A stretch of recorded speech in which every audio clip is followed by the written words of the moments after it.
আপনারা দেখতে পাচ্ছেন টমেটো গাছগুলো, বাগানটা কত সুন্দর হয়েছে, কত ফুল এসে গেছে গাছগুলোতে। কেবলমাত্র মাস দেড়েক হয়েছে, 1.5 মাসের মধ্যে গাছগুলো এত বড় হয়েছে এবং সুন্দরভাবে ফুল এসে গেছে। দেখতে পাচ্ছেন ফল ধরে যাচ্ছে, এই দেখুন কত সুন্দর ফলগুলো ছোট ছোট ধরছে এবং কোনো কোনো গাছে ফল বড় হয়ে যাচ্ছে।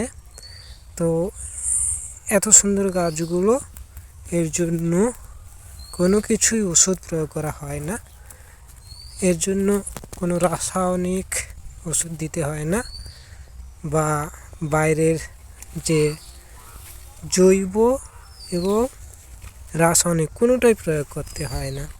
তো কী প্রয়োগ করা হয়? এত সুন্দর গাছগুলো হয়েছে, কী প্রয়োগ করা হয়েছে? একটাই জিনিস, একটাই ওষুধ, সেটা হচ্ছে ককটেল। এই ককটেল সম্পর্কে আজকে ধারণা দেব। ককটেল জিনিসটা কি? ককটেল হলো 13 পাতার সমন্বয়ে একটা ওষুধ বলা যেতে পারে। ওষুধ নয় ঠিকই, ওষুধ বলতে যেটা বুঝি সেটা নয় ঠিকই, 13 পাতার মিশ্রণ। 13 পাতা মিশ্রণ, সেটাকেই প্রয়োগ করা হয়, স্প্রে করা হয়। এই ককটেলের কামাল হচ্ছে সুন্দর সুন্দর গাছ। গাছগুলো কত সুন্দর হয়েছে। ককটেল ছত্রাকের কোনো আক্রমণ হলে ককটেল দিবেন, ভাইরাসের আক্রমণ হলে ককটেল দিবেন, নিমাটোডের আক্রমণ হলে ককটেল দিবেন, ব্যাকটেরিয়ার আক্রমণ হলেও ককটেল দিবেন। ককটেল একটাই প্রয়োগ করবেন, আর কিছুই নেই। সব কিছু গাছে একটাই বিষয় যেটা মাথায় রাখতে হবে, সেটা হচ্ছে ককটেল। এই ককটেল 13 পাতা, 10 পাতা, 15 পাতা। এই দেখুন এখানে টমেটোগুলো গোচ্ছাকারে অনেক হয়েছে, সুন্দর ধরেছে। ককটেলটা বলছিলাম, নিমাটোডের আক্রমণ হলে তখন 13 পাতার ককটেল নেবেন। সাধারণ কীটপতঙ্গের আক্রমণ হলে 10 পাতা, 12 পাতার ককটেল দেবেন। দেখতে পাচ্ছেন ছত্রাকের আক্রমণ হলে 11 পাতার ককটেল ইউজ করবেন। দেখা যাচ্ছে কত সুন্দর। এই দেখুন গাছটা, টমেটো গাছগুলো, এখানে বিভিন্ন জাতের গাছগুলো রয়েছে। আর এই সুন্দর গাছগুলোর জন্য একটাই ওষুধ প্রয়োগ করা হয়, সেটা হচ্ছে ককটেল। ককটেল ছাড়া কোনো কিছু দিতে হয় না। ককটেল এই মিনারেলের অভাব পূরণ করবে। এই ককটেল সমস্ত ছত্রাক, ব্যাকটেরিয়া, ভাইরাসের আক্রমণ থেকে প্রতিহত করতে পারবে।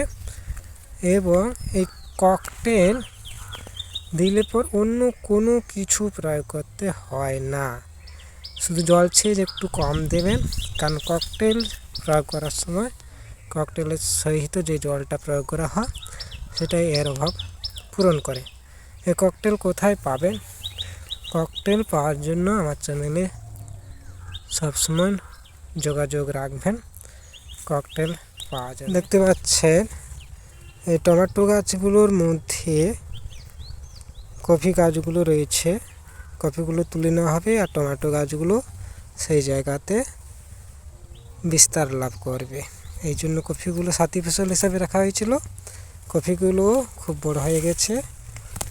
ওষুধ এই একই, ককটেল কফিতেও একই ওষুধ, অন্য সব গাছে একই ওষুধ, আর টমেটো তো একটাই ওষুধ। ওষুধ বলতে ওই ককটেল সমস্ত রোগকে নাশ করতে পারে। ভাইরাস, ব্যাকটেরিয়া সমস্ত কিছুকে প্রতিরোধ করতে পারে। যে কোনো পতঙ্গ যা রোগ ছড়ায় সেগুলোকে বিনাশ করতে পারে এই ককটেল। এখানে দেখতে পাচ্ছেন যে কিছু ওলকপি লাগানো আছে, টমেটো গাছের সঙ্গে ওলকপিগুলো উঠে যাবে আর টমেটো গাছগুলো এখানে বড় হতে থাকবে। খুব সুন্দর হয়েছে গাছগুলো, টমেটো গাছগুলো খুব সুন্দর হয়েছে। মনে রাখবেন একটাই জিনিস দেবেন।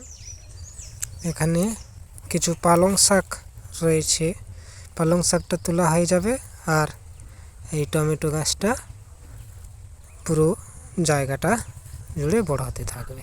এখানে দেখতে পাচ্ছেন মূলো গাছগুলো, এখানে একই ওষুধ বলতে ওই ককটেল দেবেন, আর কিছুই নাই।